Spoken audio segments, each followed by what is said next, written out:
తన ప్రియకుమారుడును మన రక్షకుడైన యేసుప్రభు నామంలో అందరికి వందనములు తెలియజేస్తున్నాను. మరి అందరు క్షేమంగా ఉన్నారా? అందరి కొరకు ప్రార్థిస్తున్నాము. మీరు కూడా మా కొరకు ప్రార్థిస్తుంటారని విశ్వసిస్తున్నాము. రండి, ఈరోజు వాక్య భాగంలోకి వెళ్దాము. బైబిల్ తీసుకోండి. ప్రతిరోజు వాక్యం చూస్తున్నారా మీరు? మరి దేవుని వాక్యం వింటే ఎంతగా విన్నా మీరు అంతగా దీవించబడతారు. కనుక ఎంత మరి తీరిక లేని పనులు ఉన్నా కూడా ఏదో ఒక సమయాన దేవుని వాక్యం పెట్టుకొని వినండి. దేవుని దీవెనలు పొందండి. మరి మనం ఎంతగానైనా కూడా ప్రభువుని ఆశ్రయిస్తే ఎంత కష్టాల్లో కూడా ఆయన మన ఆకలి తీర్చగల దేవుడు, మన దప్పిక తీర్చగల దేవుడు. ఆయనే జీవాహారం అయి ఉన్నాడు. ఆ విధమైన వాక్యం ఈరోజు మనం చూసుకోబోతున్నాము. 5 రొట్టెలు 2 చేపలు, 5 రొట్టెలు 2 చేపలు వాక్య భాగం చూసుకోబోతున్నాం. మనం యోహాను సువార్త 6వ అధ్యాయము మొదటి నుంచి చదువుకుందాం.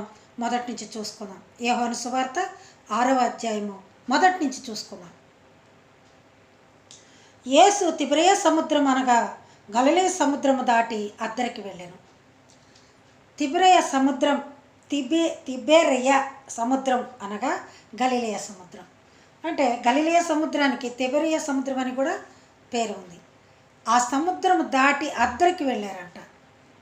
ఇంతకుముందు చెప్పుకున్నాం మనం ప్రియులారా, బాగా గుర్తుందా మీకు? ఈదరి అంటే సముద్రమునికి ఈదరి అంటే ఇహలోక సంబంధమైనది, ఆదరి అంటే పరలోక సంబంధమైనది. ఇప్పుడు అద్దరికి వెళ్ళి ఉన్నారు ఆయన. అద్దరికంటే అటువైపు, సముద్రమునకు అటువైపు అంటే పరలోక రాజ్యము సమీపమునగా ఆయన వెళ్ళి ఉన్నారు. అటువైపు పరలోక రాజ్యము, ఇటువైపు ఈదరి అంటే ఇహలోక సంబంధమైనది, అద్దరి అంటే ఆలోక సంబంధమైనది. ఇప్పుడు ఆయన అద్దరికి వెళ్ళాను. రోగులు ఆయన ఎడల చేసిన క్రియలను చూచి బహుజనులు ఆయనను వెంబడించారు. అద్దరికి వెళ్ళారు ఆయన. అక్కడి నుంచి రోగులను స్వస్థపరుస్తున్నారు. ఎవరికేం జబ్బులున్నా అనారోగ్యం వాళ్ళందరికీ బాగు చేసుకుంటూ వెళ్తున్నారు. అది చూసిన జనులు ఆశ్చర్యపడి ఆయన వెంటబడి వెళ్తూ ఉన్నారు. ఆయన మహత్కార్యములు, ఆయన సూచక్రియలు చూసి అందరూ ఆయన వెంబడిస్తున్నారు. ఈయన నిజమైన దేవుడని గ్రహించుకున్నారు. లేకపోతే వాళ్ళ బాధలు చెప్పుకోవటానికి, వాళ్ళ అనారోగ్యాలు చెప్పుకోవటానికి ఆయన బోధ వినుటకు వారందరూ కూడా వెళ్తూ ఉన్నారు. ప్రియమైన దేవుని బిడ్డలారా, చూసారా ఎంత గొప్ప విషయమో? ఆయనను వెంబడిస్తూ వెళ్ళారు. వెళ్తూ చాలామంది అయిపోయారు. వస్తుంటే జనాలు మరి కొంతమందిగా వస్తూ చాలామంది జనం అయిపోయారు.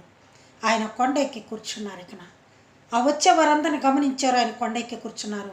శిష్యులు కూడా ఆయనతోటే ఉన్నారు. ఆ శిష్యులందరూ కూడా ఆయన దగ్గర కూర్చొని అందరూ కొండ ఎక్కారు. అందరూ కొండ ఎక్కి కూర్చొని ఆయన పైన కూర్చొని బోధిస్తూ ఉన్నారు.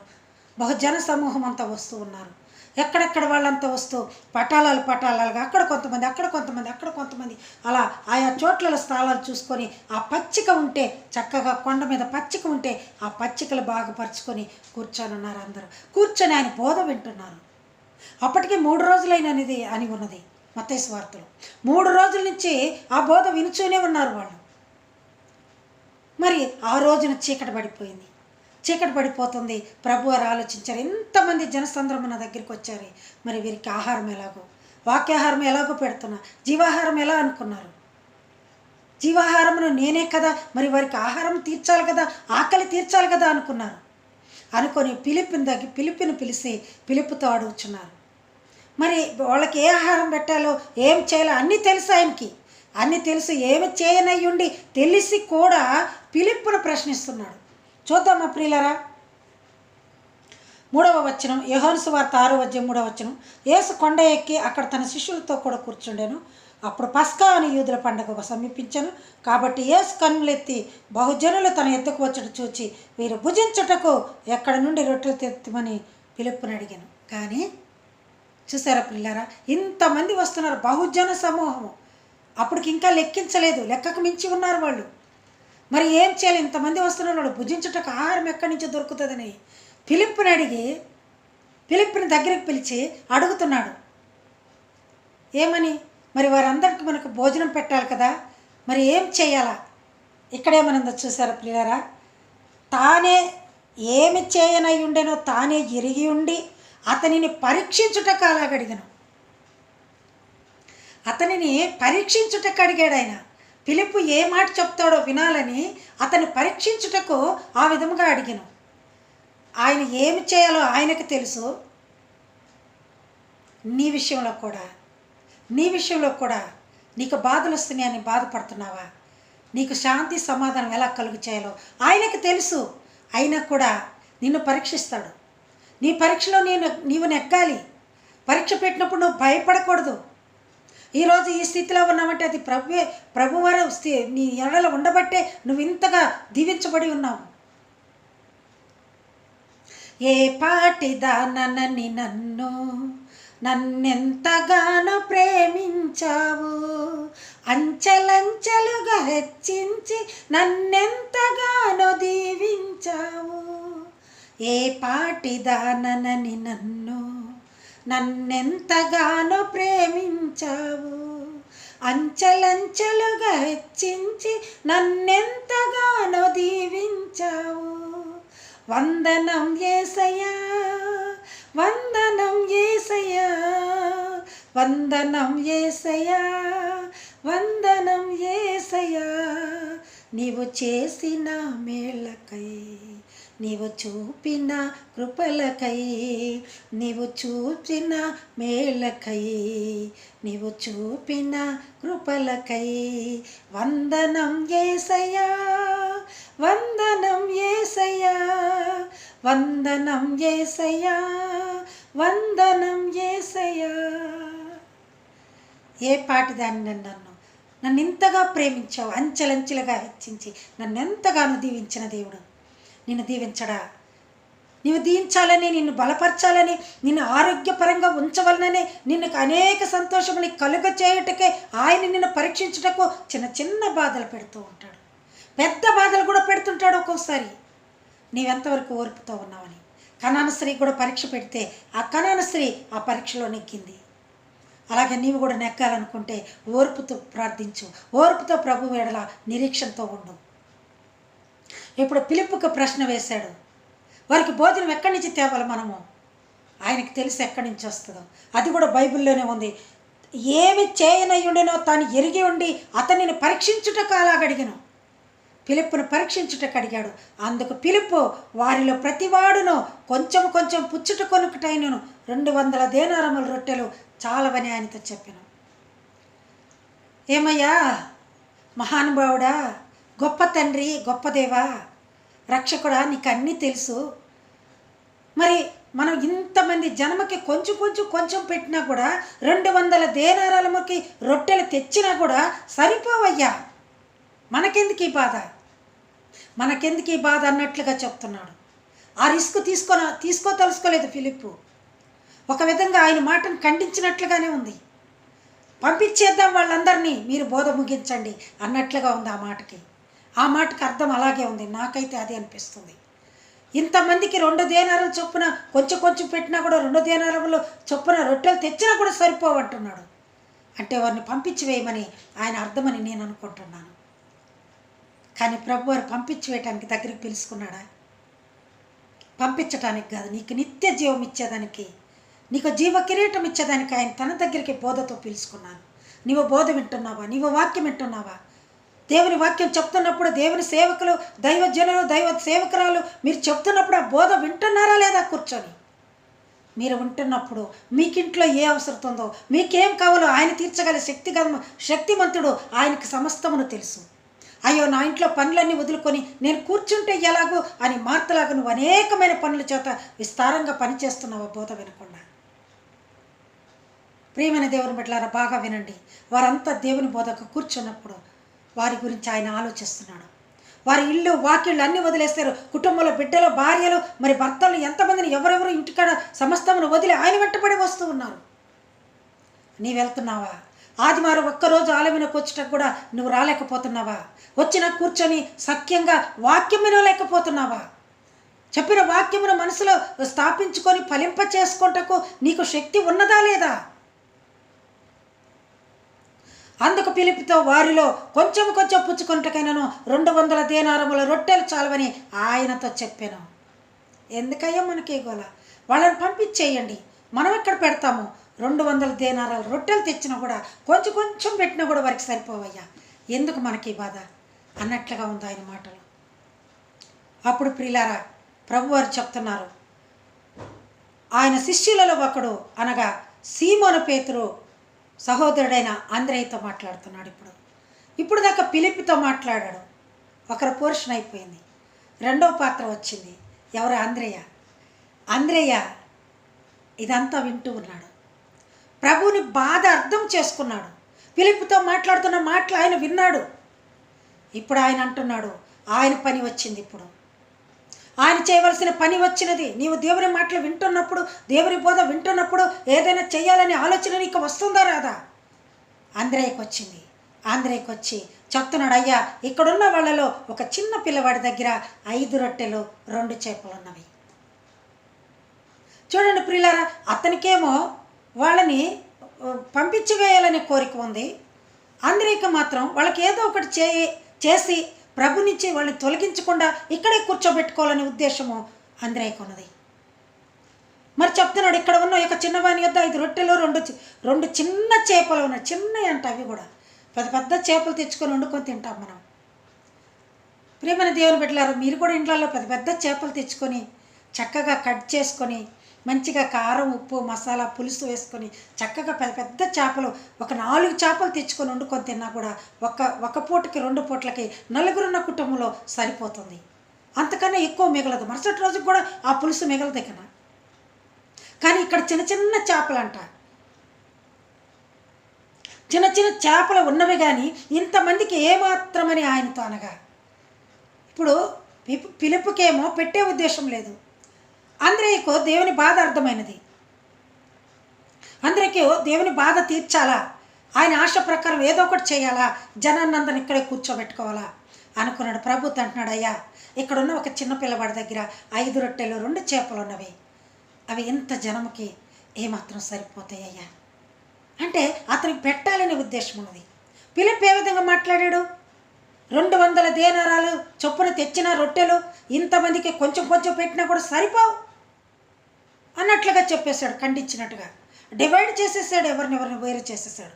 కానీ అంద్రేయ చెప్తున్నాడు, 5 రొట్టెలు 2 చేపలు ఉన్నవయ్యా, ఇంతమందికి ఏమాత్రం అంటే దారి చూపిస్తున్నాడు.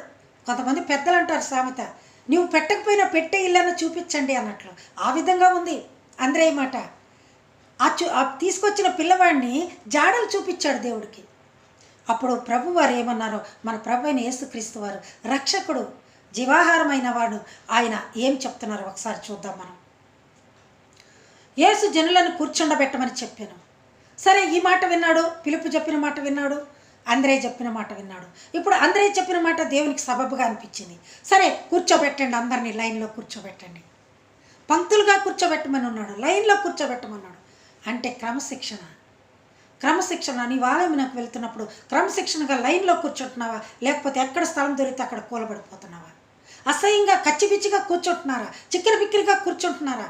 అటువైపు ఇటువైపుగా కూర్చొని మధ్యలో దారి ఉంచేసి, ముఖద్వారం ఎదుట దారి ఉంచేసి, యేసుప్రభు వారు వచ్చేదానికి దారి ఉంచేసి కూర్చుంటున్నారా, లేకపోతే మీ ఇష్టానుసారంగా ఎక్కడంటే అక్కడ క్రమం లేకుండా కూర్చుంటున్నారా? ప్రభువారు చెప్పారు, పంక్తులు లైన్లో కూర్చోబెట్టు, మిగతా పని నేను చూసుకుంటాను. అంద్రేయకి ఎంత పంచి వచ్చింది. సరే, కూర్చోబెట్టారు. ఆ చోటంతా చాలా పచ్చిక కలిగి ఉండేను. లెక్కకు 5,000 మంది పురుషులు కూర్చుండేరు. సరే, అన్ని చోట్ల పచ్చిక ఉంది, బాగా గడ్డి ఉన్నది. ఎక్కడ కూర్చోవాలన్న చల్లగా పచ్చగా హ్యాపీగా కూర్చుంటున్నారు. గుంపులు గుంపులుగా కూర్చుంటున్నారు. సరే, అక్కడికి వెళ్ళిన తర్వాత 5,000 మంది పురుషులు కనపడుతున్నారంట అక్కడ లెక్కలో. అంటే అక్కడ ఆ రోజుల్లో స్త్రీలకు చిన్నపిల్లలకి లెక్కలో ఉండరు. వాళ్ళు స్త్రీలు చిన్నపిల్లలు లెక్కకు రారు, పురుషులు మాత్రమే లెక్కించుకుంటారు ఏ విషయంలోనైనా. ఆ విధంగా పురుషులు 5,000 మంది ఉన్నారట అక్కడ. కానీ ఇక పిల్లలు, తల్లులు, స్త్రీలు ఎంతమంది ఉన్నారు?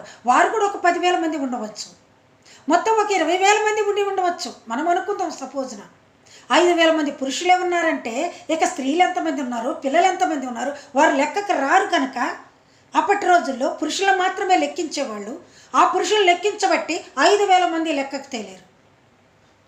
మరి మొత్తం సగటున వేసుకున్న 20,000 మెంబర్స్ ఉండొచ్చు.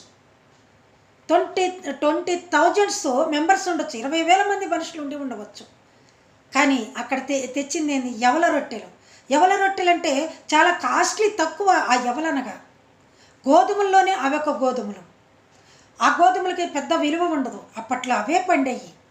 ఆ యవల రొట్టెలు తెచ్చుకున్న పిల్లవాడు 5 రొట్టెలు 2 చేపలు ఇచ్చాడు. అవి తీసుకొని వచ్చి అంద్రేయ దేవుని చేతిలో పెట్టాడు. దేవుడు చెప్పాడు, యేసుప్రభువారు అందరినీ పంక్తులుగా కూర్చోబెట్టండి, ఆ రొట్టెలు 2 చేపలు నాకు ఇవ్వండి అన్నారు. ఆ రొట్టెలు 2 చేపలు ఆయన చేతికి ఇచ్చారు. అప్పుడు ఆ రొట్టెలు పట్టుకొని అని ఉన్నది 11వ వచనంలో.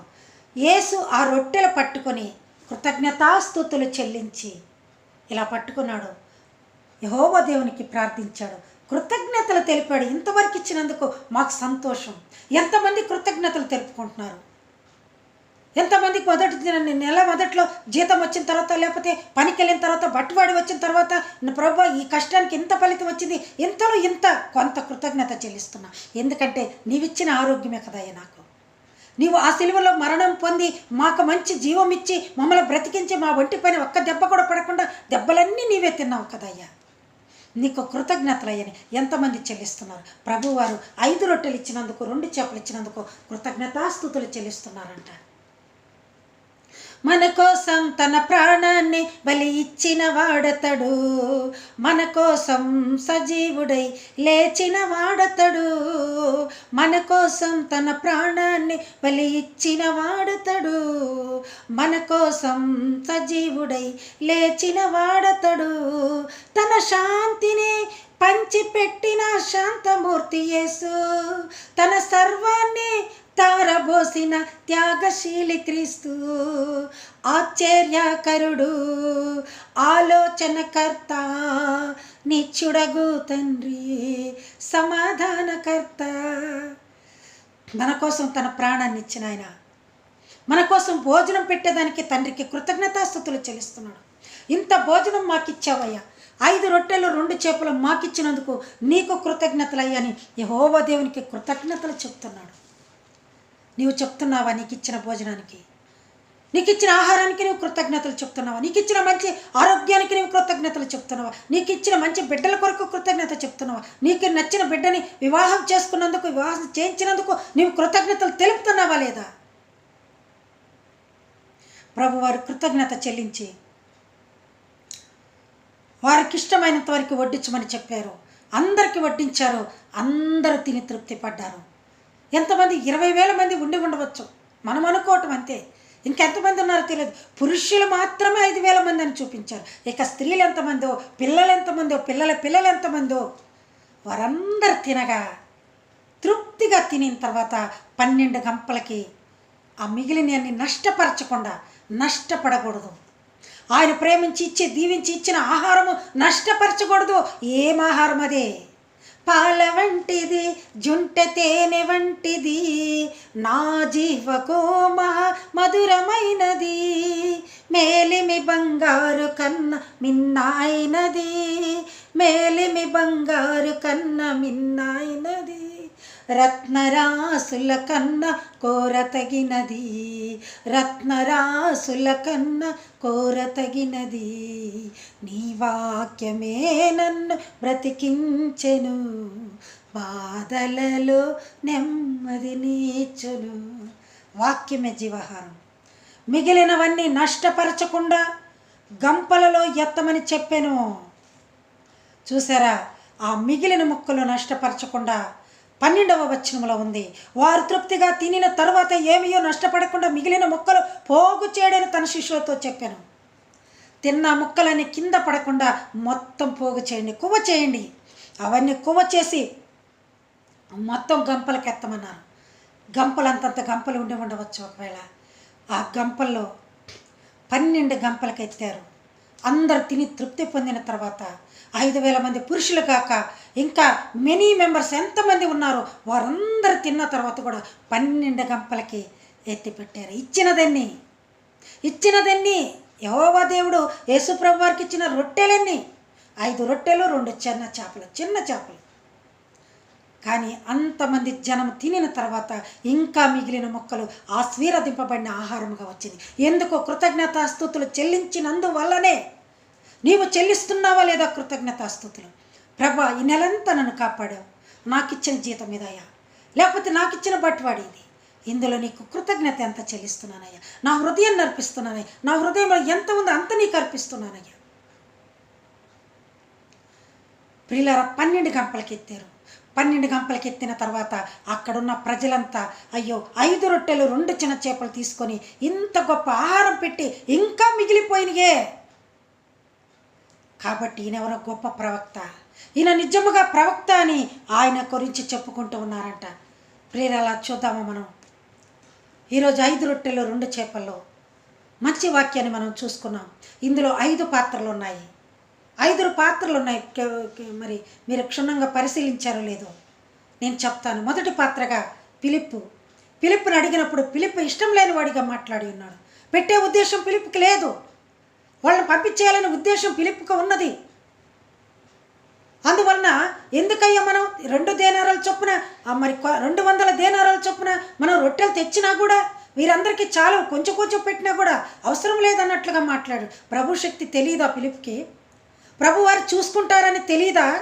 కొంతమంది ప్రజలు కూడా, ఈనాటి ప్రజలు కూడా అలాగే ఉన్నారు. నా దగ్గర ఇంతే ఉంది కదా, ఇంతలో నేను ఇంత కానుకేస్తే నా జీవితం రేపొద్దున ఎలా జరుగుతుంది? అననీయ సప్పిరాలు కూడా అలాగే చేశారు కదా. దేవుని సొమ్మును దాచిపెట్టుకొని రేపటి రోజు మా పరిస్థితి ఎట్లుంటుందో అంతా తీసుకెళ్ళి అపోస్తుల పాదల దగ్గర, ఆదివాసుల దగ్గర పెట్టామనుకో, మిగతా రేపటి మా పరిస్థితి ఏందనుకొని కొంత దాచుకున్న వాళ్ళ పరిస్థితి ఏమైనది? ఇద్దరు ఒకే చోట మరణించారు. ఎందుకంటే ఇద్దరు ఒకే భావంతో ఉన్నారు, ఇద్దరు ఒకే ప్రేమ కలిగి ఉన్నారు. భార్య ఎరుకనే వాడు దాన్ని వెలలో కొంత దాచుకొని అని ఉన్నది బైబిల్ గ్రంథంలో. అననీయ గురించి, అననీయ అంటే యెహోవా దయ అని అర్థము. చూసారు, యెహోవా దయ గలవాడు ఎలాంటి మనసు కలిగి ఉన్నాడు. సఫీరా అంటే సొగసైనది, అందమైనది, చూడుటకు రమ్యమైనది, కానీ మనసు మాత్రం మంచిగా లేదు. చాలామంది ప్రియులు అలాగే ఉన్నారు. ప్రార్థనకి వెళ్తుంటారు, చక్కగా ప్రార్థన చేస్తారు, మంచి బట్టలు ధరించుకుంటారు, వస్త్రాధారంలో పరిశుద్ధుల వలె కనపడుతూ ఉంటారు, కానీ హృదయం మాత్రం లోతులో ఎంతో అగాధం ఉంటుంది. మంచి ప్రేమ వారిలో ఉండదు, నిజమైన వ్యక్తిత్వం ఉండదు వాళ్ళలో, యథార్థమైన జీవితం వాళ్ళలో ఉండదు. అలాగే అననీయ సఫీరాలు కూడా పైకి బాగానే ఉన్నారు, లోపల వాళ్ళ బుద్ధి తెలియపరచుకొని ఇద్దరు ఒకే చోట చనిపోయారు, ఒకే చోట పాతి పెట్టబడ్డారు. ఒకరి చేతనే భర్తను పూడ్చిపెట్టిన వారి ఆ యవనస్తులు వాకిట్నే ఉన్నారమ్మా, నిన్ను కూడా అక్కడే పెట్టేస్తారు. ఏకభావంతో చేసిన పనికి ఏకంగానే చనిపోయి పైకి వెళ్ళిపోయారు వాళ్ళు ఇప్పుడు నరకానికి వెళ్తారా, ప్రభు దగ్గరికి వెళ్తారా? మీకే అర్థం చేసుకోండి మీరే.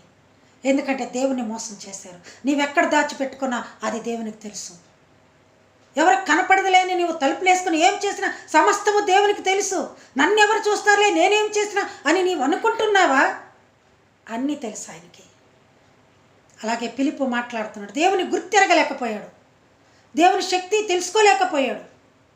ఒకవైపు చూస్తూనే ఉన్నాడు, రోగులు స్వస్థపరుస్తున్నాడు, ఆయన చేసిన మాస్కార్యాలు మరి సూచక్రియలని చూస్తూ వచ్చి కూడా పిలిప్పు ప్రభుని ఒక అసలు ఏం చేయలేని వాడిగా ఈయన ఏం చేస్తాడులే అన్నట్లుగా మాట్లాడాడు.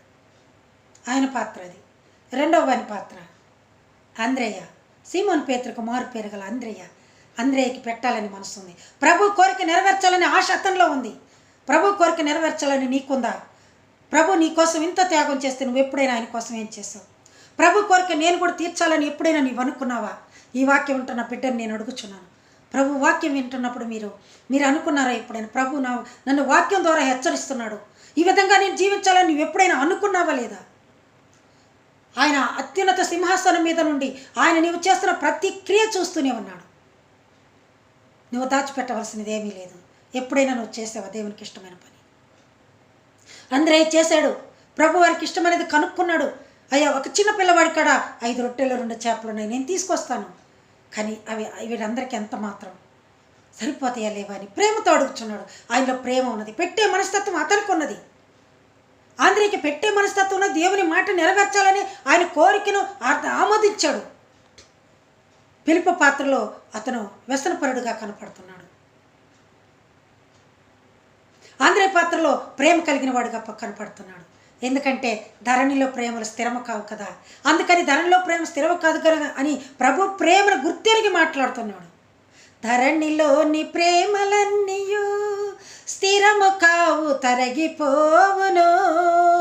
యేసుక్రీస్తు కల్వరి ప్రేమ కడవరకు ఆదరించును. ధరణిలోని ప్రేమలన్నీయు స్థిరము కావు, తరగిపోవును.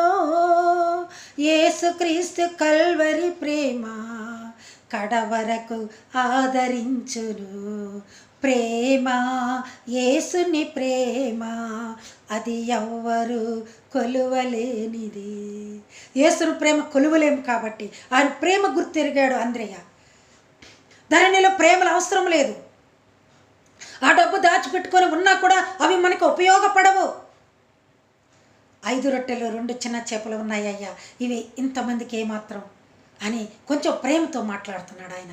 ప్రభువారు గుర్తెరిగాడు, అందరే ప్రేమను తెలుసుకున్నాడు. అలాగైతే నీవు 5 రొట్టెలు 2 చిన్న చేపలు తీసుకురాయా అని చెప్పినాడు. ఇప్పుడు రెండవ పాత్రగా అందరిని చూసుకున్నాం. మొదటి పాత్రగా పిలుపు యొక్క మరి పెట్టలేని స్థితి ఆయన్ని చూసుకున్నాం. పెట్టగల మనస్తత్వాన్ని అందరిలో చూసుకున్నాం. 2 పాత్రలు అయిపోయినాయి, ఇంకా 3 పాత్రలు ఉన్నాయి. 3వ పాత్ర ఎవరిది? 3వ పాత్ర యేసు ప్రభు వారిది. యేసు ప్రభు వారు తీసుకురమ్మన్నారు. తీసుకొచ్చిన తర్వాత కృతజ్ఞతాస్తుతులు చెల్లించారు. ఈనాటి ఈ స్థితి నీవు నాకు ఇచ్చినదే, నేను కలిగి ఉన్నవన్నీ నీదు కృపాభాగ్యమే. నీవు నా సొత్తన్నావు, కృపాక్షేమమిచ్చావు. నీవు నా సొత్తన్నావు, కృపాక్షేమమిచ్చావు. నీవే లేకపోతే నేనసలే లేనయ్యా, నీవు లేని రోజు అసలు రోజే కాదయ్యా, నీవు లేని బ్రతుకు అసలు బ్రతుకే కాదయ్యా. యేసు ప్రభు కృతజ్ఞతాస్తుతులు చెల్లించారు. ఈనాటి ఈ స్థితి నీవు నాకు ఇచ్చినదే, నీవు చెల్లిస్తున్నావా లేదా? ఈనాటి ఈ స్థితి నీవు నాకు ఇచ్చినదే ప్రభా, నీకు కృతజ్ఞతలు చెల్లిస్తున్నానయ్యా అని నీవెప్పుడైనా తినేటప్పుడు తినకుండా ఆహారము ప్రార్థన చేసుకోకుండా మింగుతున్నావా ఏమైనా? ఒకసారి జ్ఞాపకం పెట్టుకోండి ప్రియులారా. ఎన్ని పనులున్న ఆహారం తినేటప్పుడు ఒక్క మాట కృతజ్ఞత చెల్లించి భోంచేయండి. మీరు మీకు తిన్న ఆహారం ఎంతో ఆరోగ్యాన్ని ఇస్తుంది, ఎంతో ఆరోగ్యాన్ని ఇస్తుంది. జీవం గల దేవుడిచ్చిన ఆహారానికి కృతజ్ఞతలు చెల్లిస్తే ఎంతో ఆరోగ్యాన్ని మీకు ఇస్తుంది. 3వ పాత్రగా యేసు ప్రభు వారిని చూసుకుందాం. యేసు ప్రభు వారు ఆ బిడ్డల దగ్గర ఇచ్చిన రొట్టెలను తీసుకొని కృతజ్ఞతాస్తుతులు చెల్లించారంట. ఆయన పాత్రలో కృతజ్ఞత తెలుపుకునే పాత్రగా ఉండిపోయారు. ఆయన కృతజ్ఞత చెల్లించి దాన్ని పంచారు, దాన్ని విరిచారు. ఒకవేళ కుటుంబంలో స్త్రీగా ఉన్న నీవు భోజనం పెట్టేటప్పుడు ముందుగా మరి అన్నంలో గంటె పెట్టేటప్పుడు ప్రార్థిస్తున్నావా? ప్రభా, ఈ అన్నం బిడ్డలందరికీ సరిపోవాలా, నా భర్తకు సరిపోవాలా, నా పెద్దవారికి సరిపోవాలా, ఈ కుటుంబంలో ఎంతమంది తిని ఇంకా మిగలాలని ప్రార్థిస్తున్నావా లేదా? ప్రార్థించకుండానే పళ్ళేళ్ళలో పెట్టేసుకొని తినేస్తున్నారా? ప్రార్థించకుండానే ప్లేట్లో అమర్చుకొని చక్కగా కూర్చొని గబగబ తినేస్తున్నారా? ఒక్క మాటైనా ప్రార్థన చేసుకుంటున్నారా లేదా? అయ్యా, నీవు ఇచ్చినందుకు నీకు కృతజ్ఞతలు అయ్యా. ఈ ఆహారం లేక ఎంతోమంది అల్లాడుచున్నారయ్యా, దీన్ని సమృద్ధిగా అందరు కడుపు నిండా తినేటట్లు చేయమయ్యా అని ఎప్పుడైనా ప్రార్థించావు నువ్వు? ఒకవేళ ప్రార్థించకపోతే ఈ రోజు నుంచి ప్రార్థించండి. ఎందుకంటే యేసు ప్రభు కృతజ్ఞతాస్తుతులు చెల్లించి వడ్డించి పంక్తులుగా కూర్చోబెట్టమన్నారు. లైన్గా క్రమముగా కూర్చోమన్నారు. నీవు ఆలయంలోకి వెళ్ళినప్పుడు క్రమంగా కూర్చుంటున్నావా లేదా? ఆ జీవాహారం అనే వాక్యాహారం తినుటకు వినుటకు చక్కగా కూర్చొని వింటున్నావా లేదా? కూర్చోమని చెప్పారు, వడ్డించమని చెప్పారు. అంతా తిన్న తర్వాత తృప్తిగా మిగిలిన రొట్టెలు 12 గంపలకి ఎత్తమని చెప్పారు.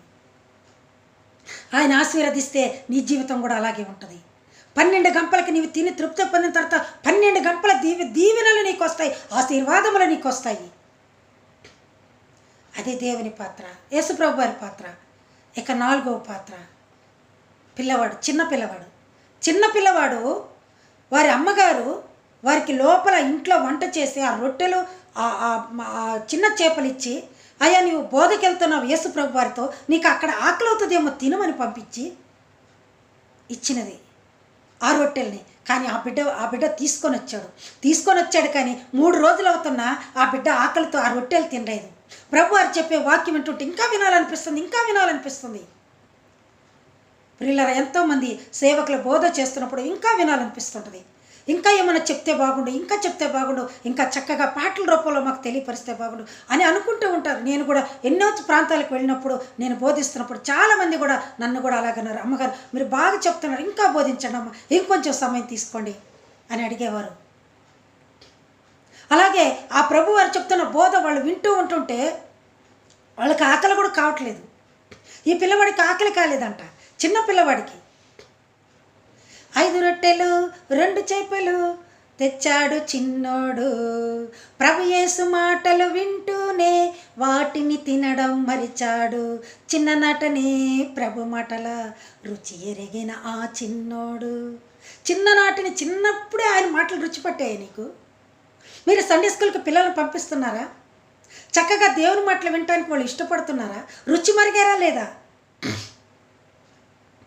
ఈ చిన్న బాలుడు చిన్ననాటినే రుచి ఎరిగిన ఆ పిల్లవాడు దేవుని మాటలు వింటూనే తినడానికి మర్చిపోయాడు. తెచ్చుకున్న రొట్టెలు తినాలనే ఆలోచన రాలేదు ఆయనకి. తినడానికి మర్చిపోయి వాక్యం వింటూనే ఉన్నాడు.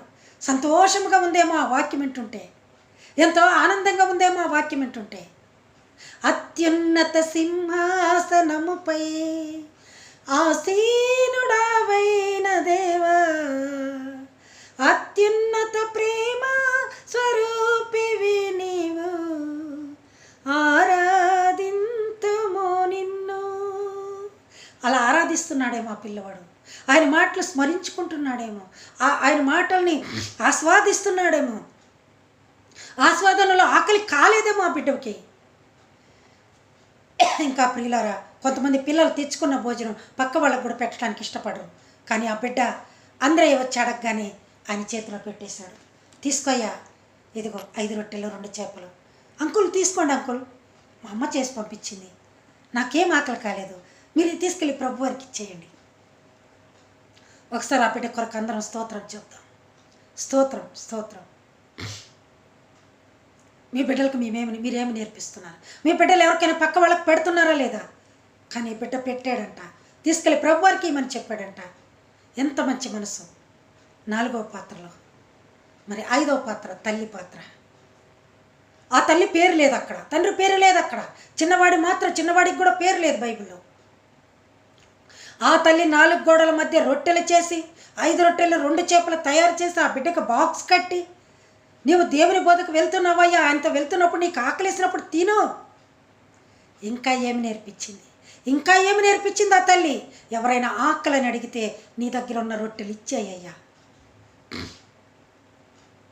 ఎంత మంచి బోధ నేర్పించింది తల్లి. చూసారా ప్రియులారా, తల్లి ఎంత మంచి బోధ చెప్పిందో.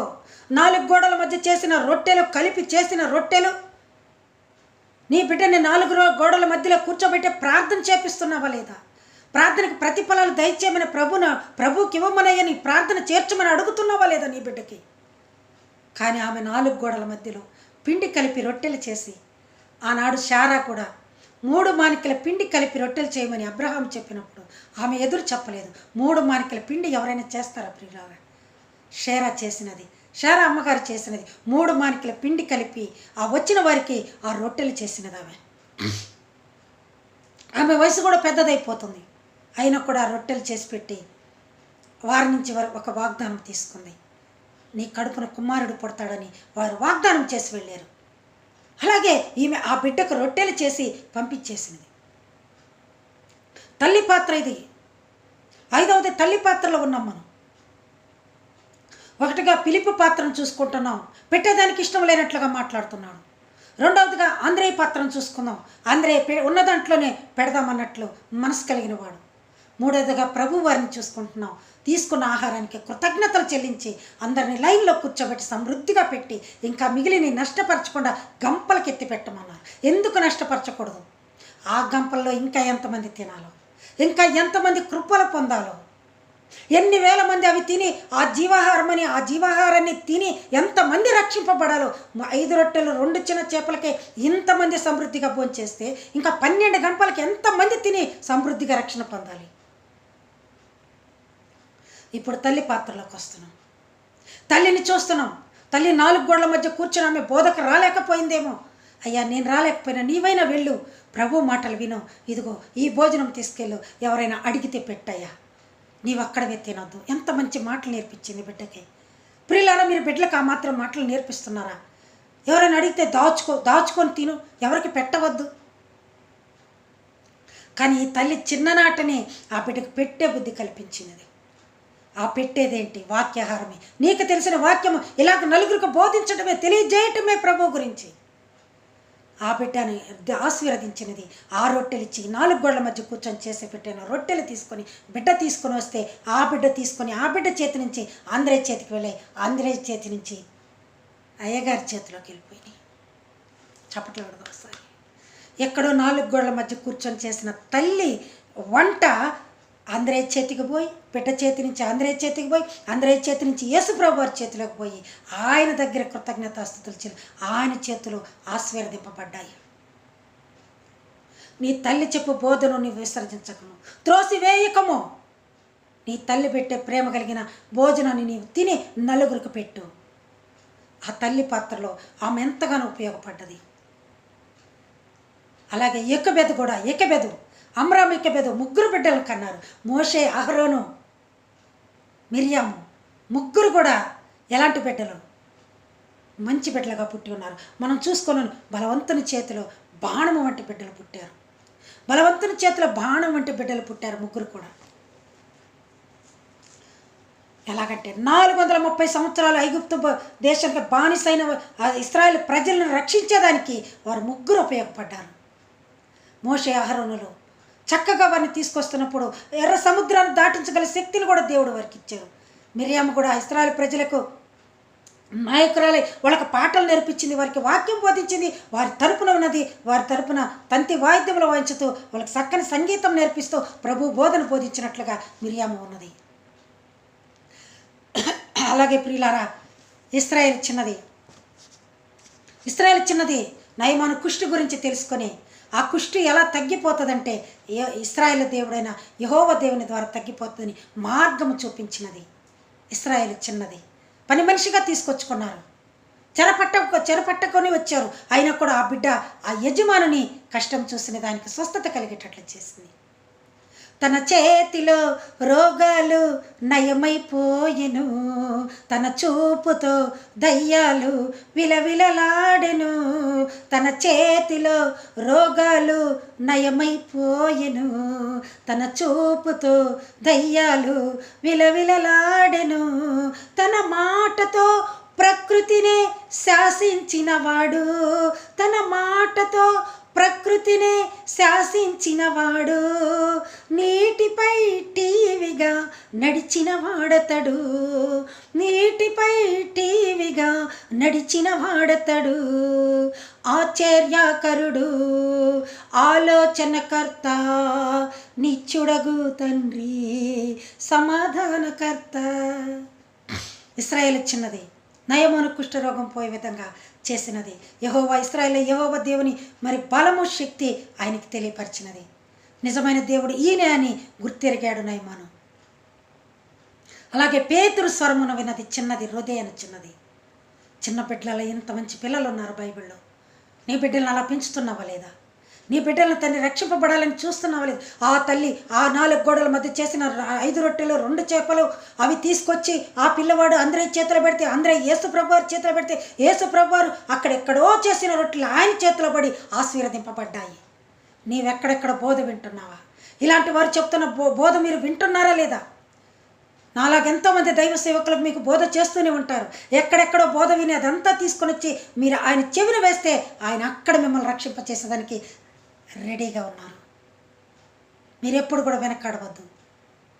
ఆ చిన్నవాడిని చూసి జ్ఞానం తెచ్చుకోవాలి మనం. ఎందుకంటే ఆ చిన్నవాడు తనకు తెచ్చిన రొట్టెలు తనే తినకుండా అందరే అడగగానే ఈ పెట్టే మనసు కలిగిన బిడ్డగా ఆ తల్లి పెంచినది. దీనికన్నిటికీ మూల కారణం ఆ తల్లియే.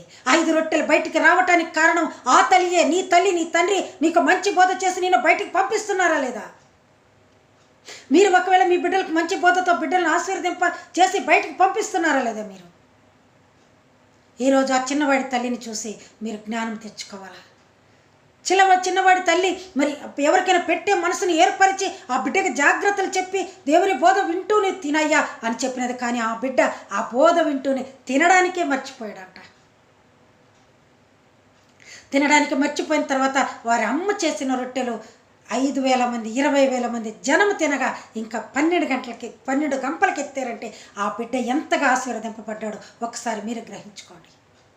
ఈ రోజున మీ బిడ్డలు ఇండ్లలో వేసి తలుపులు వేసి పెట్టి, కొంతమంది అంటారు ఏమ్మా ఈరోజు ప్రార్థనకు రాలేదంటే, చాలామంది అంటారు స్త్రీలు కానీ పురుషులు, అమ్మ పిల్లలు ఉన్నారు ఇంట్లో గోల చేస్తున్నారు, వాళ్ళని వదిలిపెట్టి రాలేక నిద్రపోతున్నారు పిల్లలు, వాళ్ళని వదిలిపెట్టేట్టు వచ్చా, మా ఇంటి ఆయన కూడా రాలేదు, మా వారు రాలేదు, పిల్లల్ని వదిలిపెట్టి నేను ఎలా రావాలా? నీ పిల్లల్ని తీసుకొని రాలేవా నువ్వు? నీ పిల్లల్ని తీసుకొని నువ్వు చర్చికి రాలేవా? ఆ చిన్నవాడి తల్లి రాలేకపోయినా బిడ్డలను పంపించింది ఈ పెద్ద ఆయన దేవుని బోధ వినమని. అసలు ఆయన బోధ ఆ బిడ్డకి ఏమి తెలుసు అని అక్కడ వచ్చి కూర్చున్నాడు. ఆ బిడ్డ ఆ మాటలు వింటూనే తినడానికి కూడా మర్చిపోయాడంట. ఈరోజు నీ బిడ్డ కూడా ఆహారం తినటం మర్చిపోయి దేవుని బోధలో ఉన్నాడా లేడా ఒకసారి గమనించండి. 5 రొట్టెలు 2 చేపలు మనకు మంచి జ్ఞానోదయమైన కథ ఇది. ప్రభువారు నిజంగా చేసిన సంగతులు ఇవి, ఉపమానాలు కాదు ఇవి, నిజంగా జరిగిన సంగతులు. ఆయన ఆ దరికి తీసుకెళ్ళి పరలోక పట్టణానికి తీసుకెళ్ళి చేస్తున్న పనులు ఇవన్నీ కూడా. ఈరోజు తీర్మానం చేసుకోండి. ఒకవేళ మీరు రాలేకపోతే మీ బిడ్డలైనా జాగ్రత్త చేసి మూటగట్టి దేవుని వాక్యమని బైబిల్లో మూటగట్టి మీరు ఆ బిడ్డను బయటకు పంపించండి. ప్రభువారు ఆ బైబిల్ తీసుకుని ఆ బిడ్డను ఆశీర్వదిస్తాడు. 5 రొట్టెలు 2 చిన్న చేపలు ఏ విధంగా ఆశీర్వదింపబడ్డాయి, అలాగే నీ బిడ్డల జీవితాలు కూడా ఆశీర్వదించబడతాయి. ఈరోజు ఇంత గొప్పగా దేవుడు మనకి ఈ వాక్యం ఇచ్చినందుకు ఆయనకి వందనాలు స్తోత్రాలు చెల్లించుకుంటూ ఈ వాక్యం ఇంతటితో ముగిస్తున్నాను. మీరు చక్కగా 6వ అధ్యాయం యోహాను సువార్త 6వ అధ్యాయం ఒకసారి మరలా మీరు ఇంట్లోకి వెళ్ళిన తర్వాత బైబిల్ తీసి చదువుకోండి, చక్కగా అర్థం చేసుకోండి, దేవుని దీవెనలు పొందండి. God bless you.